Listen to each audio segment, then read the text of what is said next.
한국은 한때 전쟁으로 모든 것을 잃은 나라였습니다. 초토화된 땅, 불타버린 도시, 굶주림과 절망만이 가득했던 시절.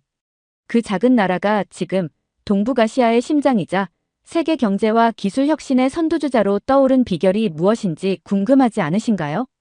프랑스 출신 국제 저널리스트는 미중 갈등의 한복판에서 한국이라는 이름의 거대한 퍼즐 조각을 찾아라는 상사의 지시에 따라 한국 땅을 밟았습니다. 처음엔 그저 미국의 그림자일 거라고 생각했지만 한국은 그녀가 알던 그 어떤 나라와도 달랐습니다. 전쟁의 폐허 속에서 어떻게 세계에서 가장 강력한 군사 요충지로 자리 잡았는지, 첨단 기술과 전통이 어떻게 공존하며 동북아시아의 균형추가 되었는지. 한강의 불빛 아래에서 시작된 그녀의 여정은 한국의 과거와 현재, 그리고 전 세계를 향한 미래를 다시 쓰는 한반도 기적의 비밀이라고 합니다. 대체 무슨 사연인지 오늘 사연 바로 시작하겠습니다. 안녕하세요. 저는 프랑스에서 국제 저널리스트로 활동하는 클레르입니다. 이번에는 동북아시아의 군사적 변화와 미중 갈등을 취재하기 위해 한국에 가기로 했습니다. 제가 한국에 대해 아는 것이라고는 K-팝, K-드라마, 그리고 미국과의 동맹국가라는 점 정도였죠. 솔직히 왜 미중 갈등을 취재하는데 미국이나 중국이 아닌 한국을 가야 하는지 의문이 들었습니다. 하지만 팀장님은 단호하게 말씀하셨어요. 한국에는 전 세계에서 가장 큰 해외 미군 기지가 있어. 그곳은 동북아시아 군사 전략의 중심이야. 자세히 취재해보라고. 그 말을 들으니 흥미가 생기긴 했지만 여전히 반신반의하는 마음으로 취재를 준비하게 되었습니다. 비행기가 인천공항에 착륙했을 때 저는 무언가 다르다는 느낌을 받았어요. 입국 심사줄이 짧았을 뿐만 아니라 진행 속도가 매우 빨랐습니다. 프랑스 샤를 드골 공항에서는 긴 줄에서 몇 시간씩 기다리는 게 일상이었기에 여기서는 마치 VIP 대우를 받는 것 같은 기분이었어요. 공항 직원들의 친절한 미소와 효율적인 업무 처리에 첫 인상이 좋아졌습니다. 수화물을 찾고 공항을 나와 택시를 타니 또 한 번 놀랐습니다. 도로가 얼마나 깨끗한지 눈에 띄었어요. 프랑스에서는 거리 곳곳에 쓰레기가 널려 있거나 도로 공사로 인해 혼란스러운 경우가 많죠. 그런데 이곳은 정돈된 도로와 깔끔한 풍경이 눈앞에 펼쳐졌습니다. 택시 기사님은 친절하게 목적지로 가는 동안 한국의 명소와 문화에 대해 설명해 주셨습니다. 평택으로 이동하며 처음으로 한국의 교통 시스템을 체감했는데 이게 또 하나의 충격이었습니다. 도로 위에서 스마트폰을 켜서 인터넷에 접속했을 때 속도가 너무 빨라서 순간적으로 연결 상태를 의심했어요. 이게 정말 모바일 데이터야? 프랑스에서는 지하철이나 고속도로에서는 인터넷이 끊기기 일수라 비교하지 않을 수 없었습니다. 다른 것보다 디지털 환경이야말로 한국이 자랑하는 IT 강국의 면모라는 생각이 들었어요. 평택에 도착했을 때 저는 차창 밖으로 펼쳐진 풍경에 압도당했습니다. 평택 기지는 군사 기지라기보다는 하나의 독립된 도시처럼 보였어요. 기지 주변은 잘 정비된 상점들과 카페, 그리고 군사시설을 위한 거대한 인프라가 어우러져 있었습니다. 미리 조사한 정보에 따르면 이곳은 동북아시아에서 가장 중요한 전략적 거점이라고 하더군요. 숙소에 도착한 후 짐을 푸는 동안 저는 한국의 첫 인상을 떠올렸습니다. 공항에서부터 평택까지 이어진 여행은 이미 이 나라가 얼마나 체계적이고 기술적으로 발전했는지를 보여줬습니다. 저는 앞으로의 취재 일정이 더욱 기대되었습니다. 평택 기지 내부를 탐방하며 이곳이 왜 세계 최대의 군사기지로 불리는지 알아볼 기회를 얻을 예정이었거든요. 동시에 이 나라의 기술과 문화가 군사와 어떻게 연결되어 있는지도 이해하고 싶었습니다. 다음 날 아침, 저는 평택 기지로 향하며 설렘과 약간의 긴장감을 동시에 느꼈습니다. 전날 평택의 깔끔하게 정돈된 도로와 도시 풍경은 이곳이 군사도시 이상의 의미를 지닌 곳이라는 인상을 주었어요. 하지만 세계 최대의 해외 미군 기지라는 수식어는 여전히 조금 과장된 홍보처럼 들렸습니다. 직접 확인하기 전까지는 믿을 수 없었죠. 기지에 도착하자 저는 제한된 미디어 투어를 통해 내부를 둘러볼 기회를 얻었습니다. 엄격한 보안 검색을 거쳐 거대한 철문을 지나 기지로 들어가니 넓게 펼쳐진 시설과 정비된 도로가 눈에 들어왔습니다. 저를 맞이한 미군 관계자는 평택은 미국 외부에 있는 미군 기지 중 가장 크고 기술적으로도 매우 발전된 곳입니다. 이곳은 동북아시아에서 평화를 유지하는 전초 기지입니다라고 설명했습니다. 그의 말에는 자부심이 묻어났습니다. 가장 먼저 방문한 곳은 병력 지원 시설이었습니다. 미군과 한국군 병사들이 생활하는 숙소와 의료센터, 그리고 레크리에이션 공간을 둘러보며 이곳이 군사시설을 넘어 병사들의 삶을 배려한 공간이라는 것을 느꼈어요. 한 미군 병사는 이렇게 말했습니다. 우리는 이곳을 집처럼 느끼며 생활하고 있습니다. 점심시간에는 한미 양국 병사들과 식사를 함께하는 기회를 얻었습니다. 식당은 효율적으로 운영되었고 메뉴도 다양했습니다. 식사 중 한국군 병사와 대화를 나누며 한미 동맹의 현실을 조금 더 깊이 이해할 수 있었습니다. 그는 이렇게 말했습니다. 우리는 미국의 지원만 받는 군대가 아닙니다. 대등한 파트너로 협력하고 있죠. 평택은 그 협력의 상징입니다. 그의 말은 제가 평택 기지를 바라보는 시각을 조금 바꾸는 계기가 되었습니다. 그 다음 방문한 곳은 통합방어 시스템에 대한 브리핑이 이루어지는 공간이었습니다. 직접적인 접근은 제한되었지만 미군 관계자로부터 시스템의 중요성과 작동 원리에 대한 설명을 들을 수 있었어요. 이 시스템은 북한의 미사일 위협과 중국의 잠재적 확장을 방어하기 위해 설계된 첨단 방어 체계라고 했습니다. 한 관계자는 이렇게 말했습니다. 이곳은 동북아시아의 평화를 유지하는 데 필수적인 균형점입니다. 그의 설명은 이 기지가 가진 세계적 중요성을 다시금 상기시켜 주었습니다. 기지 외곽에서 거대한 군용 차량과 헬리콥터가 훈련을 준비하는 모습은 또 다른 인상을 남겼습니다. 모든 움직임이 체계적이고 효율적으로 이루어지는 것을 보며 이곳이 힘을 과시하는 공간보다는 철저히 설계된 전략적 요충지라는 것을 알 수 있었습니다. 취재를 마치고 호텔로 돌아가는 길, 저는 하루 동안 경험한 내용을 곱씹으며 많은 생각에 잠겼습니다. 프랑스에서는 한국을 미국의 보호를 받는 동맹국으로 보는 시각이 강합니다. 하지만 제가 본 평택은 한국이 미국과 대등한 협력자로 성장했음을 보여주는 상징적인 장소라는 생각이 들었습니다. 평택 기지에서의 첫 취재를 마친 후 저는 기지 밖으로 나가 이 지역 사회와 경제를 좀 더 자세히 살펴보기로 했습니다. 군사기지가 전략적 요충지일 뿐만 아니라 지역에 어떤 영향을 미치고 있는지 궁금했어요. 프랑스에서도 군사기지가 지역 경제를 활성화시키는 경우는 드물었기에 이곳에서 발견할 이야기가 더욱 기대되었습니다. 먼저 찾아간 곳은 평택기지 인근의 상업지구였습니다. 거리 양옆으로 늘어선 상점들과 레스토랑들은 한국 전통적인 풍경과는 조금 달랐어요. 한국어와 영어 간판이 공존했고 다양한 국적의 사람들이 거리를 활보하고 있었습니다. 미군 병사와 그 가족들이 레스토랑에서 식사를 하고 카페에 앉아 이야기를 나누는 모습이 눈에 들어왔습니다. 저는 거리의 한 카페에 들어가 커피를 주문하며 주변을 살펴봤습니다. 한국의 도시가 아니라 국제적인 커뮤니티처럼 보였어요. 카페 주인과 이야기를 나누며 이 지역 경제에 대해 좀 더 알게 되었습니다. 그는 이렇게 말했습니다. 평택 기지가 들어선 이후로 이 지역이 정말 많이 발전했습니다. 특히 미군 병사들과 그 가족들이 자주 오가는 덕분에 상점과 식당 매출이 꾸준히 늘어나고 있어요. 우리가 영어를 사용하는 것도 이제는 자연스러워졌습니다. 그의 말에서 평택 기지가 군사적인 역할에 그치지 않고 지역 경제에 실질적인 기여를 하고 있음을 알 수 있었습니다. 그 후 저는 지역 주민들의 삶을 더 가까이서 보기 위해 전통시장을 방문했습니다. 시장에 들어서자 신선한 과일과 채소, 각종 식료품들이 질서정연하게 진열되어 있었고 상인들과 손님들의 활기찬 목소리가 가득했습니다. 한 상인은 저에게 다가와 웃으며 떡을 권했습니다. 한번 드셔보세요. 이건 저희가 직접 만든 겁니다. 저는 떡을 맛보며 상인과 이야기를 나누었습니다. 그는 이 시장도 평택 기지 덕분에 많은 외국인 손님들을 맞이하고 있습니다. 처음에는 어려움도 있었지만 이제는 외국인들과 자연스럽게 소통하고 지냅니다라고 말했어요. 시장을 둘러보다가 한국의 길거리 음식을 처음으로 접하게 되었습니다.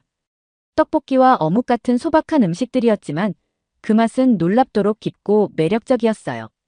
프랑스에서는 이렇게 거리에서 쉽게 먹을 수 있는 음식은 드물기 때문에 한국의 이러한 문화가 더욱 흥미로웠습니다. 오후에는 기지 근처의 공원을 방문했습니다. 이 공원은 가족 단위 방문객들로 북적였고 아이들이 뛰어놀고 있었어요. 벤치에 앉아 책을 읽거나 돗자리를 펴고 피크닉을 즐기는 모습은 너무나 평화로웠습니다. 저는 이곳이 군사기지 바로 옆이라는 사실이 믿기지 않을 정도였어요. 평택에서의 취재를 마친 뒤 저는 서울로 이동했습니다. 한국의 수도에서 이 나라의 또 다른 면모를 들여다보기로 했습니다. 평택에서 군사적, 경제적 역동성을 느꼈다면 서울에서는 전통과 현대가 어떻게 조화롭게 공존하는지 경험하고 싶었어요. 고층 빌딩들로 빼곡한 도시 풍경과 그 속에 숨겨진 전통의 흔적들이 공존한다는 이야기를 듣고 나니 서울이 어떤 모습일지 더욱 기대되었습니다. 서울에 도착한 첫날, 저는 한옥마을로 유명한 지역을 찾았습니다. 이곳은 한국 전통 건축의 아름다움을 느낄 수 있는 장소라고 했죠. 마을에 들어서자 현대적인 도시와는 완전히 다른 풍경이 펼쳐졌습니다. 전통 한옥의 기와 지붕과 목조 기둥이 만들어내는 곡선미는 깊은 이야기를 품고 있는 듯 했어요. 프랑스의 고풍스러운 건축물과는 또 다른 매력이 있었습니다. 한옥 내부로 들어가니 마루와 다실이 있었고 창문 너머로는 아기자기한 정원이 보였습니다. 저는 다실에서 차 한 잔을 주문하며 잠시 쉬어가기로 했어요. 차의 은은한 향과 함께 마루에 앉아 정원을 바라보니 시간이 멈춘 듯한 기분이 들었습니다. 주변을 둘러보니 외국인 관광객들도 많이 보였는데 그들 역시 한국의 전통 건축과 문화에 깊은 관심을 보이고 있었습니다. 한 프랑스 관광객과 이야기를 나누게 되었는데 그녀는 이런 조화는 유럽에서도 보기 드물어요라고 말했습니다. 서울에서 느낀 현대화의 또 다른 예는 지하철이었습니다. 한국의 지하철은 첨단 기술과 효율성의 상징이었습니다. 실시간으로 제공되는 열차 도착 정보, 혼잡도 안내, 그리고 정시 운행은 모든 면에서 완벽에 가까웠습니다. 프랑스의 지하철은 종종 파업이나 지연으로 유명하기에 이곳에서의 경험은 정말 새로운 세상이었습니다. 지하철 내 와이파이는 물론이고 전 구간에서 인터넷 연결이 끊기지 않았던 점은 특히 놀라웠습니다. 저녁이 되자 저는 한강 근처로 향했습니다. 한강은 서울의 중심을 관통하는 강으로 그 주변에는 잘 정비된 공원이 조성되어 있었습니다. 공원에서는 사람들이 자전거를 타고 러닝을 하고 돗자리를 펴고 피크닉을 즐기는 모습이 보였어요. 저는 공원 벤치에 앉아 한강 위로 지는 해를 바라보며 하루를 정리했습니다.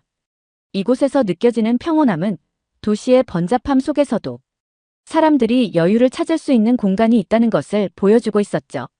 서울에서의 하루를 마무리하며 저는 한국이 기술적 강국만은 아니라는 생각이 들었습니다. 이 나라는 자신의 전통을 소중히 간직하며 현대화를 동시에 이루고 있었습니다. 프랑스에서는 종종 전통과 현대 사이에서 갈등이 생기곤 하지만 한국은 이 두 가지를 자연스럽게 융합하고 있었습니다. 다음 날 아침 일찍 저는 숙소 근처 카페에서 커피 한 잔을 마시며 하루를 시작했습니다. 카페는 이미 손님들로 북적였는데 무엇보다 놀라웠던 건 모든 사람이 질서를 잘 지킨다는 점이었어요. 대기줄이 길어도 아무도 새치기를 하지 않았고 커피를 받고 나서도 정리된 테이블에서 조용히 대화를 나누는 모습이 눈에 띄었습니다. 프랑스에서는 카페가 더 자유롭고 활기찬 분위기지만 여기는 모든 게 조용하면서도 체계적이었어요. 이후 저는 서울의 대중교통을 타고 도심을 탐험하기 시작했습니다. 아침 출근길 지하철 승강장에서 사람들이 줄을 서서 기다리는 모습은 또 하나의 충격이었어요. 프랑스에서는 사람이 몰릴 때 열차가 오기만 하면 서로 먼저 타려고 경쟁하기 바쁜데 서울에서는 모두가 차분하게 질서를 지켰습니다. 도심거리에서 길을 걸으며 저는 또 다른 점을 발견했습니다. 소매치기를 걱정하지 않아도 된다는 사실이었어요.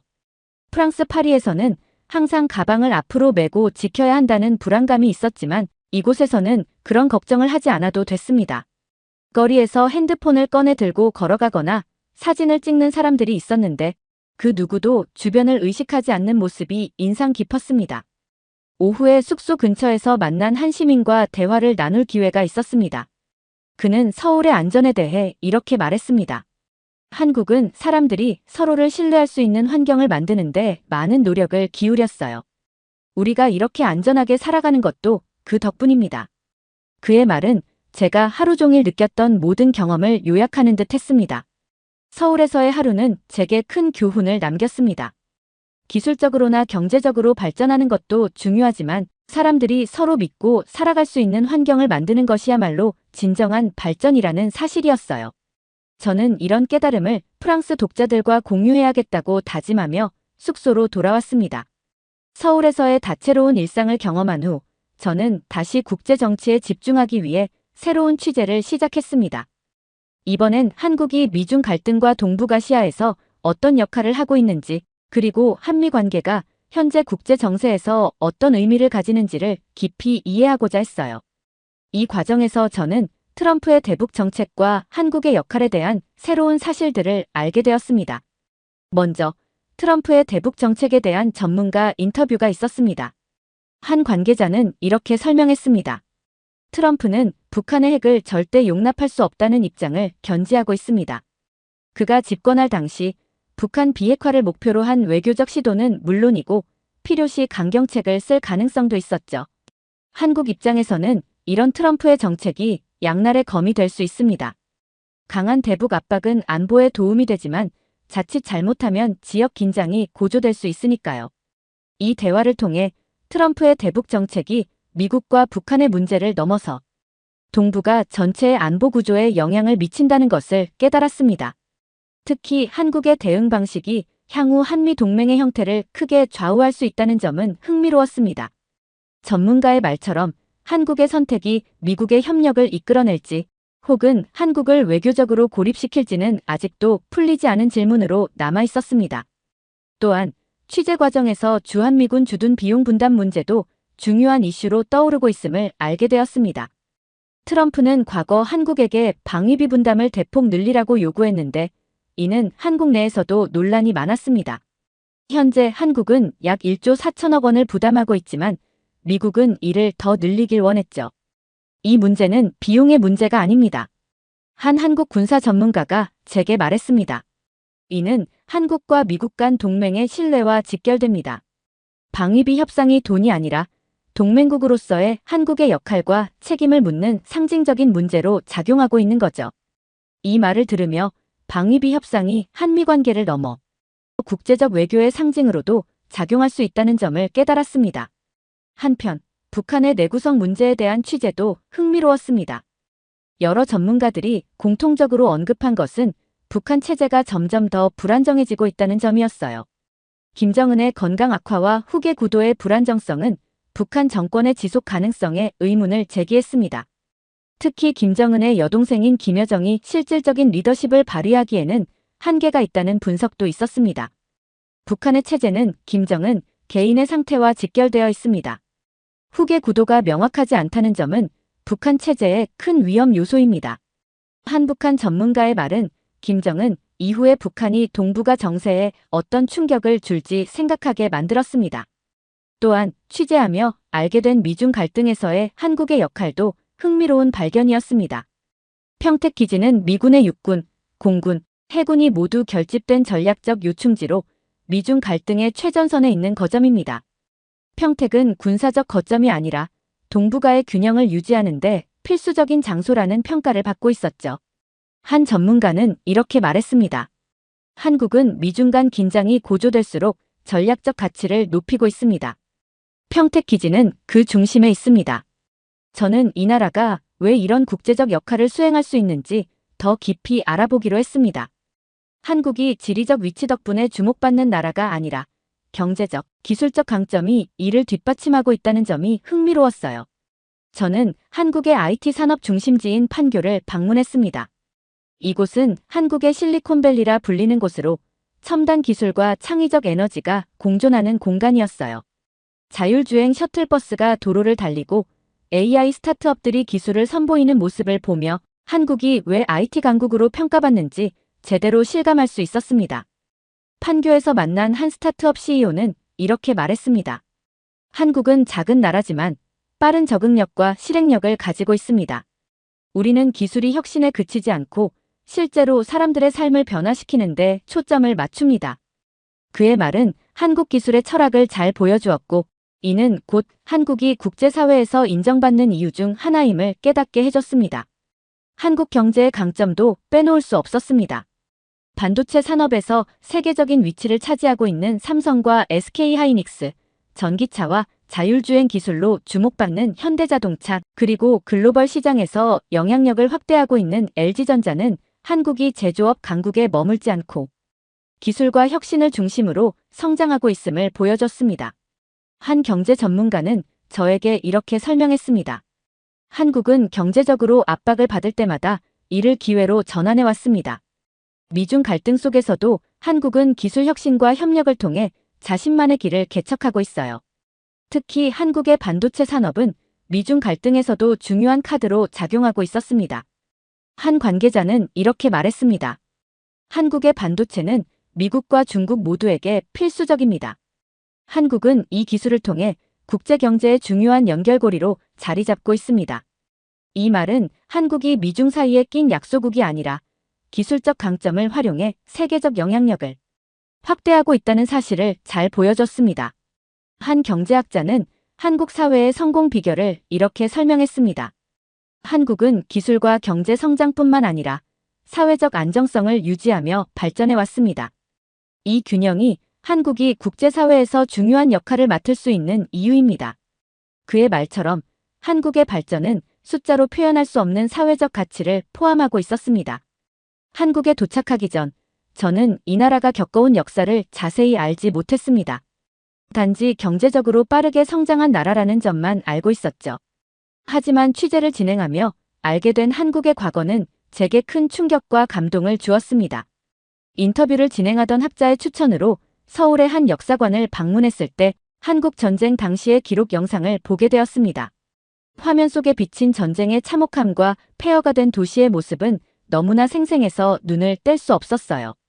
프랑스에서도 전쟁의 아픔은 있지만 한국 전쟁은 단순히 한 나라의 문제가 아니라 국제적 갈등 속에서 벌어진 비극이라는 점이 마음에 깊이 와닿았습니다. 역사관을 안내하던 관계자는 이렇게 설명했습니다. 한국은 전쟁으로 모든 것을 잃었습니다. 하지만 우리 국민은 다시 일어서기로 결심했죠. 폐허 속에서도 교육과 산업에 집중하며 재건에 힘썼습니다. 이 과정에서 근면성과 공동체 정신이 무엇보다 중요한 역할을 했습니다.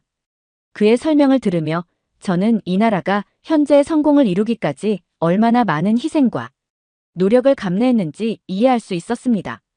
한국에서의 마지막 날이 밝았습니다. 평택과 서울을 오가며 경험한 이 나라는 제게 강렬한 인상을 남겼어요. 군사적 강국, 첨단 기술의 선도국, 그리고 전통과 현대가 조화를 이루는 독특한 사회. 하지만 이 모든 것이 한 나라 안에서 어떻게 연결되고 유지될 수 있는지에 대한 더 깊은 통찰을 얻고 싶었습니다. 아침에는 서울의 도심을 천천히 걸으며 이 나라가 가진 시스템적 안정성에 대해 곰곰이 생각했습니다. 어떻게 이렇게 체계적인 사회를 만들 수 있었을까? 프랑스에서는 혁신적인 기술과 사회적 질서를 조화시키는 것이 종종 도전 과제가 됩니다. 하지만 한국에서는 기술, 질서, 그리고 인간 중심의 철학이 완벽히 맞물려 작동하고 있었습니다. 오후에는 서울의 랜드마크 중 하나인 남산타워로 향했습니다. 남산타워는 도시 전경을 한눈에 내려다볼 수 있는 장소로 제가 한국에서 느낀 모든 것을 정리할 수 있는 완벽한 공간이었어요. 전망대에서 본 서울의 풍경은 압도적이었습니다. 빼곡히 들어선 고층 빌딩들 사이로 전통 한옥 지붕들이 보였고 그 너머로는 푸른 산맥이 이어져 있었습니다. 마지막 일정으로 한강을 따라 조성된 세빛섬을 방문했습니다. 강 위에 떠있는 세빛섬은 한국의 혁신과 창의성을 상징하는 공간이었습니다. LED 조명으로 빛나는 섬의 외관은 마치 미래의 한 장면 같았고 내부에서는 다양한 전시와 이벤트가 열리고 있었습니다. 한강을 가로지르는 다리를 바라보며 저는 이곳이 한국이 걸어온 길을 상징한다고 느꼈습니다. 밤이 되자 저는 숙소로 돌아와 한국에서의 경험을 바탕으로 기사를 작성하기 시작했습니다. 기사의 제목은 이렇게 정했습니다. 한국 동북아의 심장, 과거와 미래를 잇는 다리. 처음에는 동북아시아의 군사적 변화와 미중 갈등을 취재하기 위해 이곳을 찾았지만 취재를 통해 알게 된 한국은 고난과 극복의 역사를 통해 자신만의 강점으로 국제 무대에서 중요한 역할을 수행하고 있었습니다. 특히 군사적 요충지로서의 평택기지, 기술과 경제의 중심지인 서울, 그리고 전통과 현대가 조화를 이루는 한국의 모습은 세계가 주목해야 할 가능성을 품고 있었습니다. 프랑스 독자들이 이 글을 통해 한국에 대해 새로운 시각을 가지게 되기를 진심으로 바랐습니다. 기사를 완성한 후 창밖을 내다보니 서울의 불빛들이 한강 위로 반사되어 빛나고 있었습니다. 저는 생각했습니다. 한국은 동북아의 변화 속에서 흔들리는 나무가 아니라 그 뿌리를 깊게 내리고 미래로 나아가는 다리와 같다. 이번 한국 취재는 재계 정보를 넘어 세계를 바라보는 새로운 관점을 제시했습니다.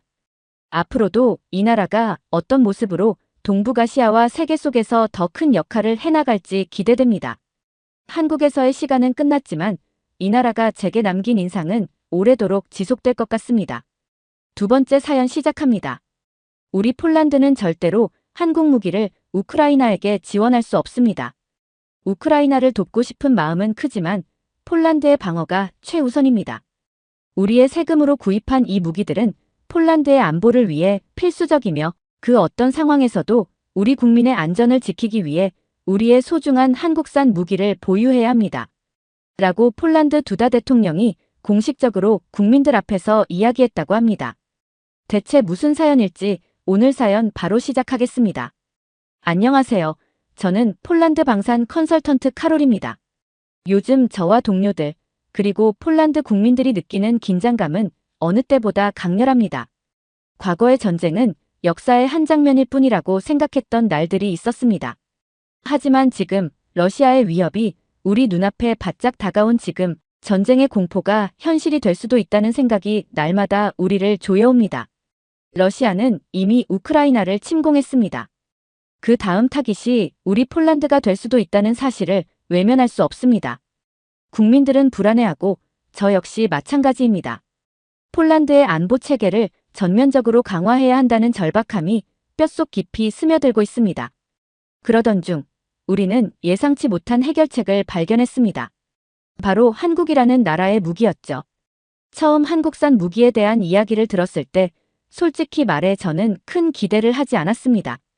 미국과 독일 무기를 검토하는 게 당연하게 느껴졌고 그들의 방산 제품은 우리가 오랫동안 신뢰해온 것들이었으니까요. 그런데 갑자기 등장한 한국이라는 이름에 저는 약간의 의심과 호기심이 동시에 들었습니다.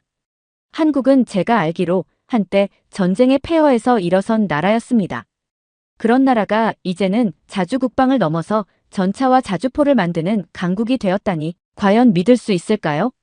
하지만 폴란드군과 방산 전문가들 사이에서 한국산 K2 전차와 K9 자주포의 뛰어난 성능과 경제성이 화제에 오르기 시작했습니다. 독일과 미국 무기들만큼 성능이 뛰어나면서도 비용이 훨씬 저렴하다는 점에서 모두의 관심을 끌었습니다. 어떻게 이렇게 완벽한 조합이 가능하지? 라는 의문을 품고 한국산 무기에 대해 본격적으로 조사하기 시작했습니다. K2 전차는 특히 폴란드의 겨울 환경에서도 최상의 성능을 발휘할 수 있다고 했고 K9 자주포는 다른 어느 무기보다도 기동성과 정확성이 탁월하다는 평가를 받았습니다. 물론 이 결정은 저 혼자 할 수 있는 것이 아니었습니다. 한국산 무기를 도입하겠다는 소식이 내부에 퍼지자 일부 반발도 있었습니다. 왜 우리가 유럽이 아닌 아시아의 무기를 사용해야 하지? 라는 의견이 나오기 시작했습니다.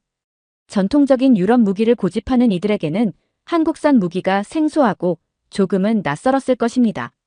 우리가 한국 무기를 도입할 날이 올 줄 누가 알았겠어? 라며 비꼬는 이들마저 있었죠. 하지만 저는 폴란드의 현 상황을 고려할 때 이 논쟁이 별 의미가 없다고 생각했습니다.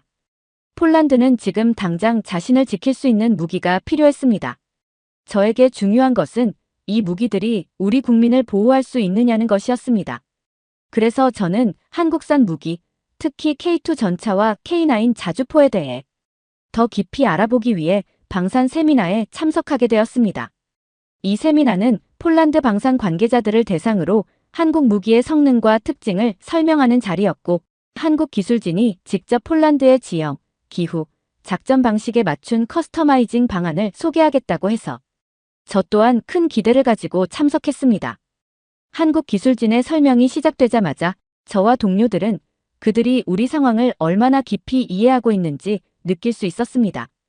폴란드와 한국은 지리적 거리도 멀고 문화적으로도 가까운 나라는 아니지만 그들은 폴란드에 대해 놀라울 정도로 많이 알고 있었습니다. 제가 무기 성능을 궁금해할 때마다 그들은 폴란드의 겨울철 기온 변화와 산악 지역에서의 전차 운용 문제 등 우리만이 경험할 수 있는 특수한 조건까지 세심하게 분석해 설명했습니다. 그들은 폴란드가 어떤 환경에서 어떤 어려움을 겪고 있는지 구체적으로 파악하고 있었고 그것을 해결할 수 있는 기술적 방안을 철저히 준비해 온 듯 했습니다. 특히 한국 기술진 중 한 명이 설명한 커스터마이징 옵션은 저를 감탄하게 했습니다. 그들은 K2 전차의 엔진과 내구성을 강화해 혹독한 겨울 환경에서도 문제가 발생하지 않도록 설계 변경을 제안했습니다. 한국 무기의 특징 중 하나는 바로 유지 보수가 용이하다는 점이었는데 이들은 이를 폴란드의 상황에 맞게 최적화하겠다는 의지를 보여주었습니다. 저는 그들의 프레젠테이션을 들으며 단순한 무기가 아닌 정말 폴란드를 위한 맞춤형 방어 시스템을 제공하려고 노력하는 모습에 깊이 감동받았습니다. 그날의 하이라이트는 한국 기술진 중 수석 엔지니어가 설명한 한국 무기의 개발 배경이었습니다. 그는 한국도 과거 전쟁으로 인해 폐허가 되었고 이후 자주 국방을 이루기 위해 무기를 자력으로 개발하게 되었다고 이야기했습니다. 한국인들에게 군사력 강화는 단순한 방위가 아니라 조국을 지키고자 했던 절박한 생존의 문제였다는 점에서 폴란드와 비슷한 맥락을 가지고 있었습니다. 한국의 엔지니어는 한국 전쟁 당시 아무것도 없는 상태에서 외국의 도움을 받아 나라를 지킬 수 있었다고 말하면서 이제는 그 은혜를 다른 나라에 되돌려주고 싶다는 말을 했습니다. 그 말을 듣는 순간 제 가슴이 두근거렸습니다. 이들은 단순히 무기를 파는 사람들이 아니었습니다. 폴란드에 대한 진심 어린 우정과 신뢰를 느낄 수 있었습니다. 설명이 끝난 후 질문 시간이 이어졌습니다. 저와 동료들은 이 기회를 놓칠 수 없었죠. 다양한 질문들이 쏟아졌고 한국 기술진은 그 질문들에 하나하나 정확하게 대답했습니다. 특히 한국 기술진의 세심한 분석과 구체적인 데이터는 폴란드 군 관계자들에게 신뢰를 주기에 충분했습니다. 또 어떤 기술진은 폴란드에서의 운용 환경을 완벽히 재현하기 위해 한국에서 밤을 새워가며 시뮬레이션을 진행했다고 했습니다. 그들이 무기에 쏟은 열정과 헌신은 단순히 설명을 넘어 그들의 진심을 느끼게 해주었습니다. 방산 세미나가 끝난 후 한국 기술진들과 간단한 대화 시간을 가졌습니다. 그들은 폴란드에서 이 무기들이 어떻게 활용될지, 어떤 상황에서 특히 필요한지에 대해 지속적인 연구를 약속했습니다. 저는 단순한 무기가 아닌 한국의 자부심과 신념이 담긴 방산 제품을 경험하고 있다는 느낌이 들었습니다. 저는 그날 한국 무기에 대한 확고한 신뢰를 품게 되었습니다. 한국 기술진들의 세미나에서 보여준 열정과 진심이 잊히지 않던 어느 날, 저는 마침내 직접 한국을 방문하게 되었습니다. K2 전차와 K9 자주포가 어떻게 만들어지는지, 그들의 무기가 정말로 폴란드 방어에 적합한지 직접 확인해 볼 기회였죠. 사실 세미나에서 이미 한국 기술진들의 진정성은 충분히 느꼈습니다. 하지만 실제로 무기가 생산되는 현장을 본다면 그들의 이야기가 과연 사실인지 명확히 알 수 있을 거라 생각했습니다. 한국에 도착한 날 아침, 공장으로 향하는 버스 안에서 저는 공기가 맑고 조용한 한국의 시골 풍경을 바라보았습니다. 평화롭고 단정한 분위기가 제게는 오히려 낯설게 느껴졌습니다. 이런 곳에서 강력한 전차와 자주포가 만들어진다니 이질적이기도 했고 동시에 흥미롭기도 했습니다. 공장에 도착하자 저는 철저한 보안 검사를 거쳐야 했습니다. 마치 군부대에 들어서는 듯한 철저함이었고 한국 기술진들은 이곳을 철저히 보호하고 있었습니다. 작업 현장으로 들어섰을 때 저는 정말 깜짝 놀랐습니다. 넓은 공장은 매우 정돈되어 있었고 작업자들은 각자의 임무에 몰두해 있었습니다. 모든 부품과 작업 과정을 하나하나 점검하고 확인하는 모습은 다른 어떤 방산 공장에서도 보기 드문 광경이었습니다. 특히 K2 전차와 K9 자주포가 조립되는 공정에서는 직원들이 유니폼을 입고 마치 의료진이 수술을 준비하는 것처럼 긴장된 모습으로 무기를 다루고 있었습니다. 한 작업자가 전차의 내구성 테스트를 위해 부품 하나하나를 꼼꼼하게 검사하고 있는 모습을 보면서 저는 한국 무기가 단순히 공장에서 생산되어 나오는 제품이 아님을 다시 한번 느꼈습니다. 그들은 작은 결함 하나라도 용납하지 않았고 모든 부품이 완벽하게 결합되도록 확인하고 또 확인했습니다. 특히나 놀라웠던 점은 불량품 처리 과정이었습니다. 작은 흠집이 있는 부품조차도 바로 폐기되는 것을 보면서 한국인들이 무기에 얼마나 높은 기준을 두고 있는지 실감했습니다. 공장의 한 관계자는 저에게 K2 전차와 K9 자주포가 최종적으로 출고되기 전 10,000번이 넘는 테스트를 거친다고 설명했습니다. 이러한 엄격한 절차 덕분에 한국산 무기는 극한의 환경에서도 문제없이 작동할 수 있게 된다는 것이죠. 이곳에서 한 번의 테스트라도 소홀히 했다가는 전체가 무너지기 때문에 이들은 철저하게 모든 과정에 집중하고 있었습니다. 이러한 세심함과 철저한 검사 과정은 제가 이전에 방문했던 다른 나라의 방산 공장과는 차원이 달랐습니다. 특히 용접 과정은 마치 예술작품을 만드는 것 같았습니다. 작업자들이 현미경을 보며 밀리미터 단위로 용접을 진행하는 모습을 보면서 저는 그들이 단순한 작업자가 아니라는 생각이 들었습니다. 그들은 마치 예술가처럼 자신이 만든 부품 하나하나가 전투 상황에서 폴란드를 지킬 것이라는 사명감을 갖고 있었습니다. 심지어 일부 작업자들은 점심시간에도 도면을 들여다보며 자신의 작업을 검토하고 있었고 누군가 빨리 먹고 돌아가자며 다른 작업자들에게 외치기도 했습니다. 공장 견학 후에는 한국 기술진들과의 저녁 식사 자리가 마련되었습니다.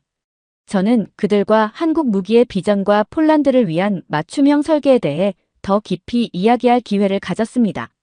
한 젊은 연구원이 저에게 다가와 자신의 경험을 이야기해 주었습니다. 그는 어릴 적부터 한국 전쟁에 대한 이야기를 들으며 자랐다고 했습니다. 그에게 방산 기술은 단순히 국가의 자랑거리가 아니라 선조들이 목숨 걸고 지켜온 조국을 보호하기 위한 필수적 수단이었습니다. 우리는 단순히 무기를 만드는 것이 아닙니다. 폴란드가 안전해지길 바라는 마음을 담고 있습니다. 이 무기들이 폴란드 국민을 지킬 수 있도록 최선을 다하고 있습니다. 그 말에는 가벼운 상업적 태도는 전혀 느껴지지 않았습니다.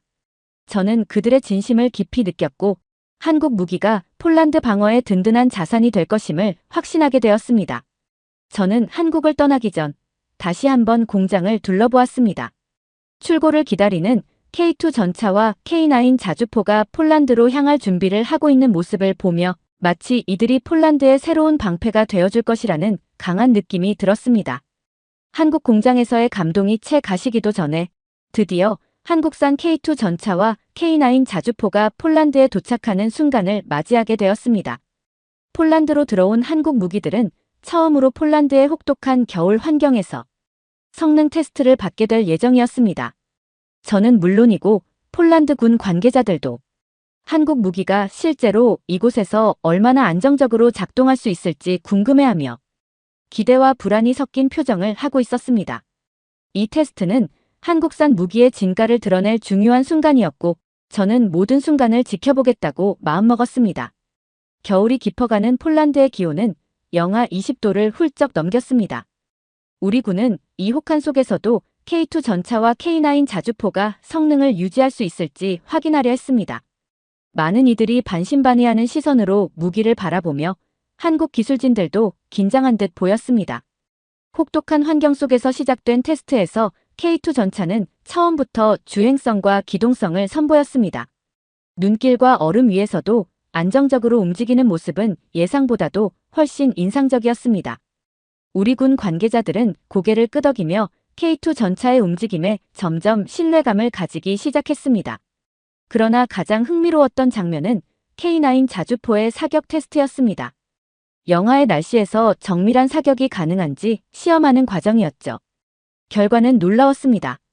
다른 자주포들과 달리 K9은 추운 날씨에서도 전혀 흔들림 없이 목표를 정확히 타격하는 능력을 보여주었습니다. 폴란드의 추위와 혹독한 환경은 그리 쉽게 견딜 수 있는 조건이 아닙니다. 우리 군 역시 무기 성능이 저하되는 것을 자주 경험해왔기 때문에 이 정도의 성능을 보여준 한국 무기의 많은 군 관계자들이 놀란 표정을 지었습니다. 테스트가 한창 진행 중이던 어느 날 밤, 한 가지 문제가 발생했습니다. K2 전차의 엔진에서 이상한 소리가 나기 시작한 겁니다. 군 관계자들과 저를 포함한 방산 관계자들은 순간 긴장했습니다. 문제가 더 심각해지기 전에 빠른 해결책이 필요했죠. 이 상황에서 한국 기술진들은 즉각 문제를 파악하고 조치를 취하기 시작했습니다. 당시 폴란드의 혹독한 날씨와 눈보라 속에서 작업이 쉽지 않았지만 한국 기술진들은 아무도 주저하지 않고 필요한 장비와 부품을 챙겨 현장으로 향했습니다. 추운 밤바람 속에서 그들이 보여준 헌신적인 태도는 정말 감동적이었습니다. 손이 시려워 감각을 잃을 것 같은 날씨에서도 그들은 멈추지 않았습니다. 손가락이 얼어붙을 것 같은 추위에도 한국 기술진들은 차가운 엔진 부품을 손으로 만지며 하나하나 문제를 확인하고 해결해 갔습니다. 저를 포함한 폴란드 관계자들은 그들이 얼마나 헌신적으로 이 무기에 자부심을 가지고 있는지, 폴란드 안보를 위해 최선을 다하고 있다는 사실을 그들의 행동을 통해 실감할 수 있었습니다. 새벽이 될 때까지 작업을 마친 그들은 엔진 문제를 완벽하게 해결했습니다. 그리고 그들이 수리한 엔진은 다시 한번 문제없이 돌아가기 시작했습니다. 그 순간 저를 포함한 모든 폴란드 관계자들은 그들이 얼마나 철저한지 다시금 느끼게 되었습니다. 그들의 기술적 능력뿐만 아니라 폴란드를 진심으로 지켜주고자 하는 그들의 마음이 실로 감동적이었습니다. 그 이후로 폴란드 군 내부에서는 한국산 무기에 대한 신뢰가 크게 높아졌습니다. 매번 테스트에서 성공적인 성능을 보여주었고 문제 발생 시마다 한국 기술진들이 신속하고 철저하게 해결해 주었기 때문입니다. 이제는 폴란드 군이 K2 전차와 K9 자주포가 자국 방어의 필수적인 자산이라는 확신을 갖게 되었습니다. 테스트가 끝난 후 한국 기술진은 우리에게 이렇게 말했습니다. 폴란드가 우리의 친구가 되어준다면 우리는 언제든지 폴란드를 위해 최선을 다할 것입니다. 그들의 진심 어린 발언에 우리 폴란드 관계자들은 깊은 감명을 받았습니다. 한국 무기는 폴란드에 새로운 희망을 심어주었고 한국 기술진의 헌신은 우리 군에게 깊은 신뢰를 안겨주었습니다. 한국산 K2 전차와 K9 자주포의 폴란드 겨울 테스트가 성공적으로 마무리되면서 폴란드 군 관계자들은 더 이상 한국 무기를 의심하지 않았고 우리 국민들 사이에서도 한국 무기에 대한 인식이 긍정적으로 변하고 있었습니다. 이 모든 과정을 지켜본 안제이 두다 대통령은 이제 한국과 폴란드가 단순한 무기 거래를 넘어서는 파트너십을 맺을 필요가 있다고 판단하게 되었습니다. 이를 기념하기 위해 폴란드는 한국과의 방산 협력을 공식화하고 강화하는 특별 행사를 계획하게 되었습니다. 저는 그날의 행사를 위해 폴란드의 군 관계자들과 함께 준비를 하며 폴란드 안보의 새로운 시대가 열리고 있음을 실감할 수 있었습니다. 한국의 방산 대표들과 군 관계자들이 폴란드를 방문하게 되었고 두 나라의 깃발이 나란히 걸린 행사장은 그 자체로 상징적인 장면이었습니다. 폴란드와 한국이 마주 앉아 서로의 안보와 우정을 확인하는 이 순간은 역사적인 의미를 담고 있었습니다. 행사 전 두다 대통령은 제게 한국 무기가 폴란드 안보에 큰 힘이 되어줄 것이라는 기대감을 표현하며 이 협력이 단순한 거래를 넘어 깊은 신뢰로 이어지기를 바란다고 말했습니다. 행사에서 두다 대통령은 폴란드 국민들 앞에서 한국과의 방산 동맹을 공식적으로 선언했습니다. 그는 한국 무기 도입이 폴란드의 방어력을 강화할 뿐만 아니라 폴란드가 국제적으로 자립적인 안보 체계를 구축하는 중요한 발걸음이 될 것이라고 강조했습니다. 두다 대통령은 한국 무기를 폴란드 국민의 세금으로 구입한 만큼 그것이 폴란드 국민의 생명을 지키는 중요한 자산이 될 것임을 확신했습니다. 특히 한국 기술진의 헌신적인 태도와 철저한 지원은 두다 대통령에게도 깊은 인상을 남겼습니다. 폴란드의 혹한 속에서도 모든 테스트를 완벽히 마치고 필요할 때마다 신속하게 문제를 해결해 주었던 한국 기술진의 열정과 실력은 폴란드 군에게도 자랑거리로 전해졌습니다. 행사 후 두다 대통령은 폴란드 국민들에게 직접 메시지를 전했습니다. 그는 한국과의 방산 협력이 폴란드의 안보를 강화하는 결정적인 계기가 될 것이며 한국은 이제 폴란드의 중요한 동맹국이자 신뢰할 수 있는 방산 파트너임을 공식적으로 선언했습니다. 국민들에게는 이 소식이 큰 안도감을 주었고 한국과의 방산 동맹이 폴란드에 얼마나 큰 변화를 가져올지 기대가 모아졌습니다. 두다 대통령이 한국과의 방산 협력을 공식화하고 폴란드의 새로운 방어체계 구축을 선언한 지 얼마 지나지 않아 예상치 못한 소식이 들려왔습니다. 우크라이나가 한국산 무기 지원을 폴란드에 요청한 것입니다. 우크라이나는 러시아의 거센 공격에 맞서 싸우고 있었고 한국산 무기의 뛰어난 성능을 잘 알고 있기에 폴란드가 그 무기를 지원해 주기를 원했습니다. 그들은 K2 전차와 K9 자주포가 전장에서 자신들에게 큰 힘이 될 것이라고 믿고 있었고 폴란드와의 연대를 기대하고 있었습니다. 저 또한 우크라이나와의 동맹을 중요하게 생각하는 입장에서 이 요청의 깊은 고민에 빠질 수밖에 없었습니다. 폴란드 정부와 군 관계자들은 이 요청을 심각하게 검토하기 시작했습니다.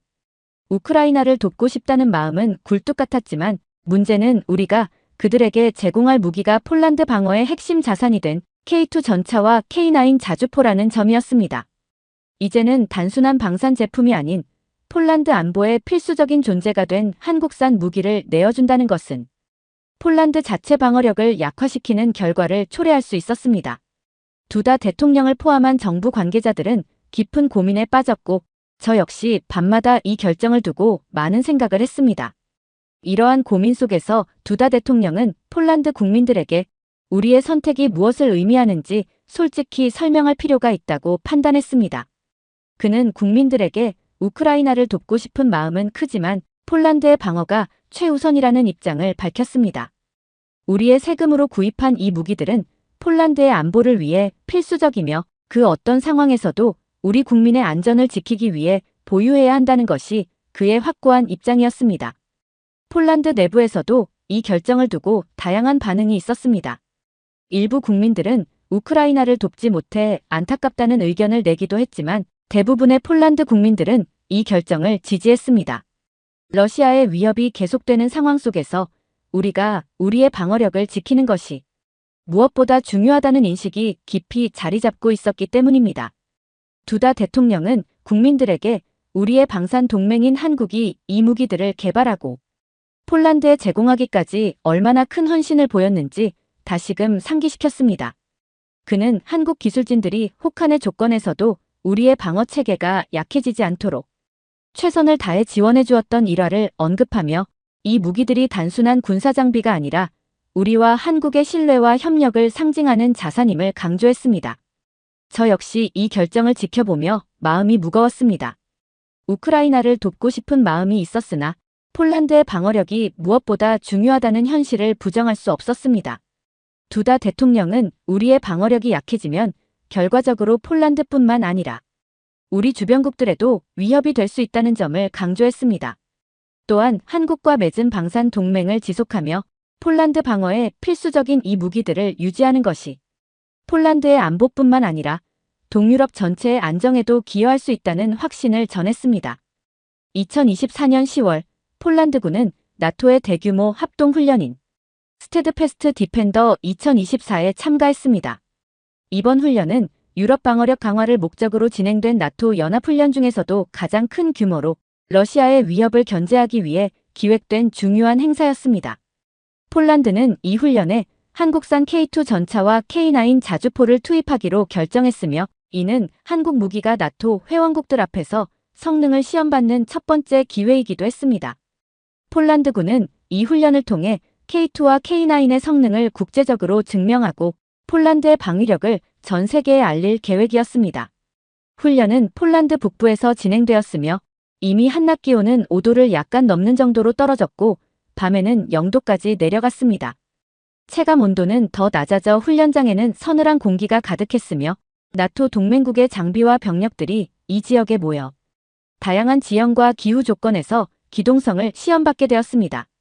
독일의 레오파르트 전차, 미국의 에이브럼스 전차, 영국과 프랑스의 최신 전차들과 함께 폴란드군의 K2 전차와 K9 자주포가 당당히 줄지어 서 있는 장면은 웅장했고 저는 이 무기들이 단순한 외국산 제품이 아니라 폴란드 방어의 상징이라는 자부심을 느꼈습니다.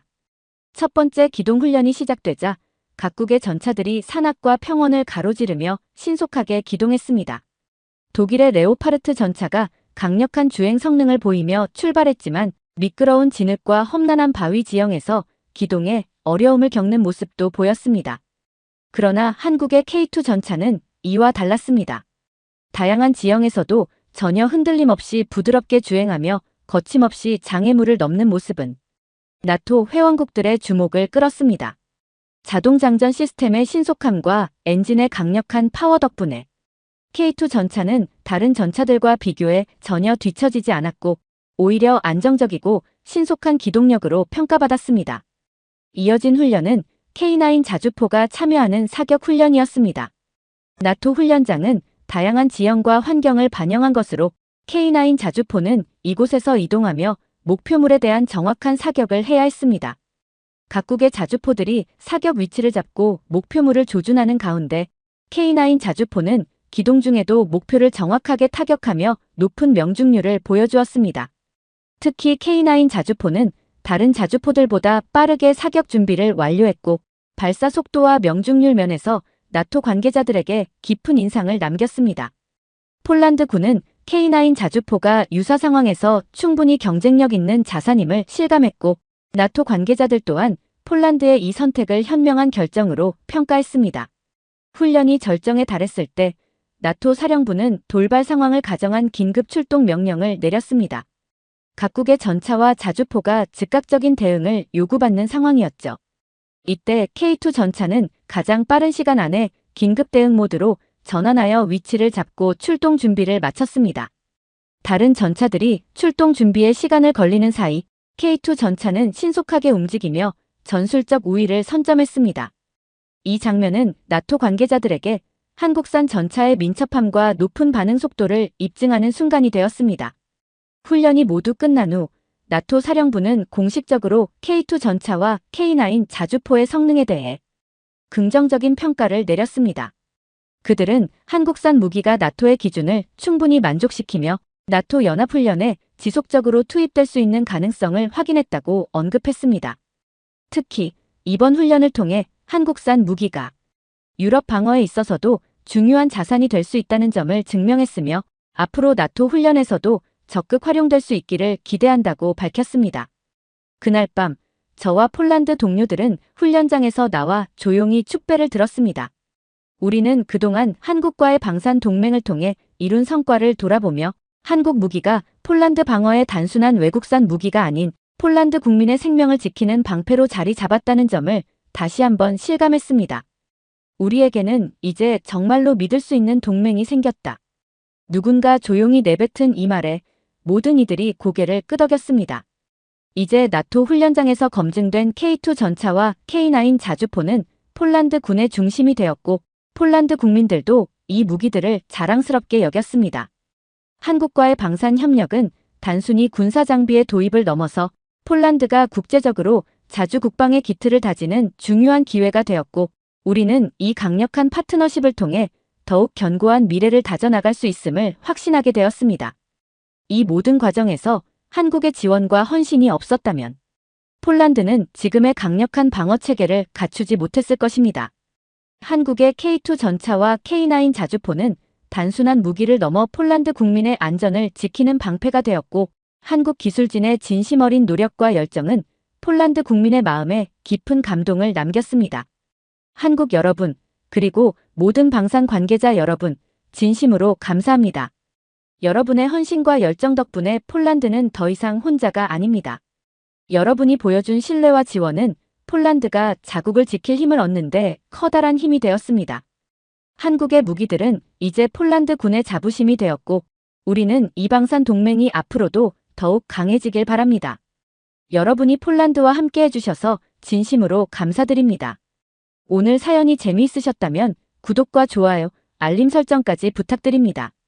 더 재미있는 사연으로 돌아오겠습니다. 이상 감동탐험이었습니다.